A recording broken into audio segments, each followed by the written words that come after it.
నమస్తే. నేను మీ కల్వ సుజాత. తెలంగాణ రాష్ట్ర ఆర్యవైశ్య కార్పొరేషన్కి తొలి కార్పొరేషన్ చైర్మన్గా నేను పదవి బాధ్యతలు స్వీకరించింది మీకు అందరికీ తెలిసిందే. మరి తెలంగాణ విడిపోయిన తర్వాత మొట్టమొదటిసారి 10 ఏళ్ల తర్వాత ఆర్యవైశ్య మహాసభకి ఎన్నికలు జరగబోతున్నాయి. మార్చి 4వ తారీఖున ఎన్నికలు ఉన్నాయి. 17వ తారీఖున నామినేషన్లు వేస్తున్నారు అభ్యర్థులు. కాబట్టి తెలంగాణలో ఉన్నటువంటి ఆర్యవైశ్యులు, మహాసభలో సభ్యత్వం ఉన్నటువంటి ఆర్యవైశ్యులు, మరి 1100 మంది ఎవరైతే కౌన్సిల్ సభ్యులు ఉన్నారో ఓటర్లుగా మీరు మీ ఓటు హక్కును వినియోగించుకోబోతున్నారో, మనకు బంధుప్రీతి కానీ స్నేహప్రీతి కానీ కాకుండా ఎవరైతే సంస్థని ఆర్యవైశ్యుల్ని కాపాడుతారో, పేద ఆర్యవైశ్యులకే కానివ్వండి, విద్యార్థులకే కానివ్వండి అండగా నిలబడతారో, ఆర్యవైశ్యుల అభివృద్ధికి పాటుపడతారో వారికి మాత్రమే సహకరించండి. మీ దృష్టిలో మీ ఓటు మీదే అని అనుకునే కన్నా 200 మందికి ఒక్క ఓటు ప్రాతినిధ్యం వహిస్తున్నటువంటి మీరు, గత ఎన్నో రోజులుగా ఎన్నికలు జరగాలని కోరుకుంటున్నటువంటి మనము ఆలోచించి ఓటేయండి. ఎవరికి ఓటేస్తే మన అభివృద్ధి జరుగుతుంది, ఎవరికి ఓటేస్తే సంస్థ సక్రమంగా నడుస్తుంది, మన ఆర్యవైశ్యుల అభివృద్ధికి పాటుపడతారు అని అనుకుంటారో మీరు ఆలోచించి వేయండి. అది మీ ఒక్క ఓటు కాదు, 200 మంది ఓటర్లకి ప్రాతినిధ్యం వహిస్తున్న ఏకైక ఓటర్ మీరు. కాబట్టి ఈ ఓటు మీది కాదు, 200 మంది తరఫున వేస్తున్నటువంటి ఓటు. కాబట్టి బంధు ప్రీతికి ప్రాధాన్యత కానీ ఇన్ఫ్లుయెన్స్ కానీ మీకు ఎక్కడ కూడా ప్రభావితం చేసినా కూడా మీరు ఆలోచించాల్సింది మీ ఓటు కాదు, 200 మంది ఓటు మీరు వేస్తున్నారని ఆలోచించండి.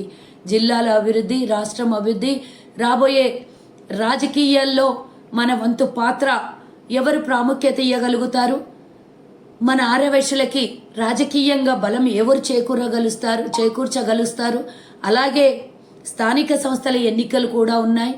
ఎవరు ఏ పార్టీ నుంచి టికెట్లు ఎక్కువగా తీసుకొని వచ్చి మన ఆర్యవైశ్యుల్ని రాజకీయంగా బలపరుస్తారు అని ఆలోచించండి. మీకు అర్థం అవ్వాలి. సమస్యలను ఎవరు కూడా పెంచుకోవద్దు.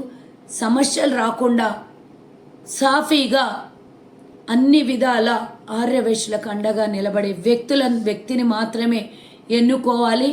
ఎలాంటి ప్రలోభాలకు లోపడొద్దు అని దయచేసి విన్నవించుకుంటూ, ఎందుకంటే నేను కూడా ఒక బాధ్యత గల పదవిలో ఉన్నాను.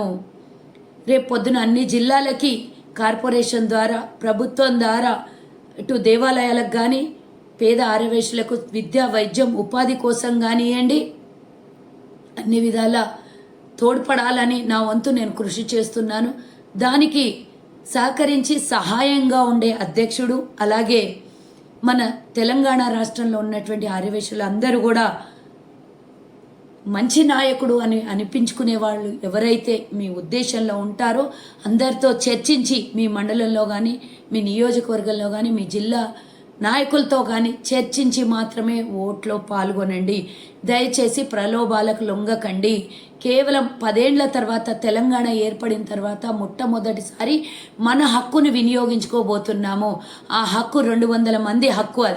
అదొక్కటి గుర్తుంచుకొని మార్చి 4వ తారీఖున జరగబోయే ఎన్నికలో మీ ప్రాధాన్యమైన ఓటుని మరి ఆర్యవైశ్యుల రిప్రజెంటేటివ్గా మీరు 200 మంది రిప్రజెంటేటివ్గా మీరు ఓటేయబోతున్నారు.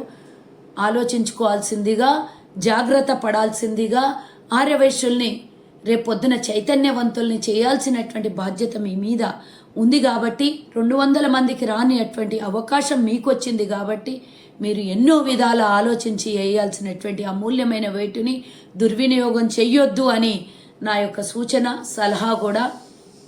మన ఆర్యవైశ్యుల్ని కాపాడుకుందాం, మన కుల జాతిని సగౌరవంగా నిలబెట్టుకుందాం. రేపు రాజకీయ